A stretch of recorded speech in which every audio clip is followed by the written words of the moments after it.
to work yet again. It's my Friday. I thought yesterday was my Friday, so that was an unpleasant surprise to find out that I was actually working today, even though I planned on going in anyway. But I just want to talk about boundaries for a second. So I feel like a lot of us are in our very much stand up for ourselves, set boundaries, and make sure that others adhere to those boundaries era. The thing is, it's really hard to set boundaries once you've allowed people to cross them. And I'm saying this because a lot of the boundaries that we are talking about are often personal relationships, whether it's friendships or your significant other. That's where we're looking to set these boundaries. And it's hardest because obviously they're people that we care about. And that's what makes it so difficult. But it's also the most important because it's the people that we care about. It's the people that we let into our heart space and into our energy the most. And the people who they get to see the most vulnerable parts of us. The thing is, the boundary isn't set when you decide that you just want to set a boundary. The boundary is actually set when you meet the person. The boundary is set with that first impression or the first few interactions that you have with that person. And I feel like as a woman, especially, it can be difficult to really set those boundaries because we're just kind of taught a whole different way to date. We're taught to be the nice girl. We're taught to do things a certain way so that people don't think that you're a B. We're taught that if you're too aggressive, then you're too forward, and that's not a good thing. We're taught that if you're too hard to get, then it makes you cold. It's like there's so many nuances to being a woman and to establishing boundaries that it can be really hard, especially when your main objective is to find a partner, settle down, have kids, have a family, like all that stuff. But the thing is, we don't establish boundaries in the beginning because it's almost like doing so makes finding the right person a deal breaker. So instead what we do is we're trying to fit the wrong person into the idea of who we believe should be our ideal person. And at the end of the day, it's really hard to push somebody back from crossing your boundaries. And so we have to establish those boundaries right away. And I think it's tough because we're just looking for anybody and we don't have an idea of what we want that person to be. We just recognize when it's not the person. But recognizing who that person is starts with knowing what you want in your ideal partner. So you have to ask yourself questions like, what would my husband be like? What traits does my husband have? Would my husband speak to me this way? Would my husband talk to me like that?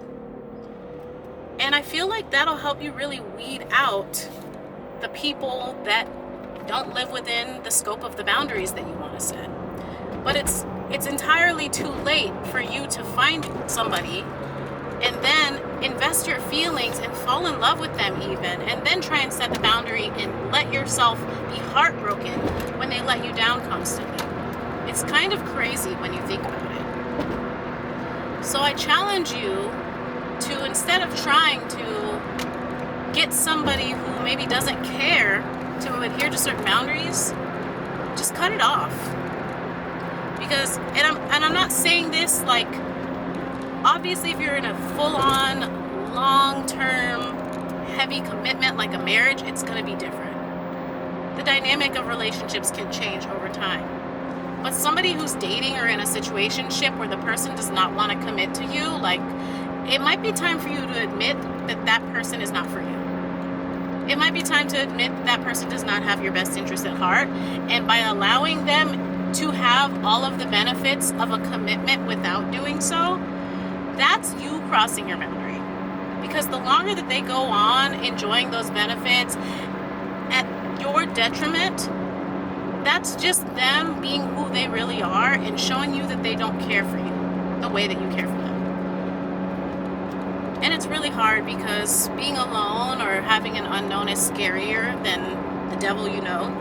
Being in a not so gratifying relationship that satisfies the need when they give you breadcrumbs It's really hard to leave a situation like that because part of our ego wants to win. Part of our ego wants to win over their affection to prove to ourselves that we're worthy. But at the end of the day, you just have to admit to yourself, your husband is not going to do that to you. Your husband is not going to make you win their affection. And your husband is going to respect your boundaries instead of crossing them time and time again. At least that's what I hope for you. I really hope that you hope that for yourself. Because when you think about it, in the long run, if you plan to marry somebody for life, like I plan to get married for life. That's why I was engaged and I didn't get married, is because I knew that wasn't going to work out in the long run. I plan to get married for life. So when I ask myself questions like, would my husband respect that I don't like this? Or will my husband speak to me a certain way? I'm thinking of the person that I'm going to be with for the long run, because it's just exhausting. Can you imagine having to fight for your husband's affection for your entire life? It sounds exhausting. As exhausting as it is now, imagine how tiring it'll be once you get married and you're kind of like legally bound to this person and you have kids and you're trying to get them to step up at that point. I think we're too insistent on relying on people's circumstance to change them than just understanding that the nature that they are of the person going in is more than likely going to be how they are coming out of it or on the other side. So if you're trying to establish boundaries when you're well into a relationship, I'm not saying it's too late, but all I'm saying is you got to make sure that you're with a person who loves and respects you enough to want to be a better version of themselves for you. And that's the type of relationship that I have always sought out. I just didn't know that because I didn't know what my deal breakers were. So ask yourself what your husband would do and how your husband would treat you, and that'll help you to see what your deal breakers are. And if this person doesn't fit, let him go. Like, let his ass go. I know it might sound a little harsh, but the only person that you're trying to appease right now is yourself and your own ego. And the only person you're disrespecting is yourself by staying.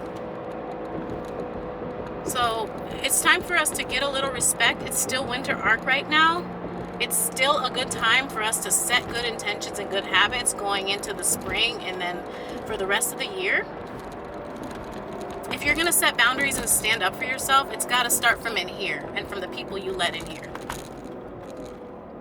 So all I want for you is a happier 2025 than 2024 was. And so if this is the pep talk that you needed about boundaries, I hope that it helps.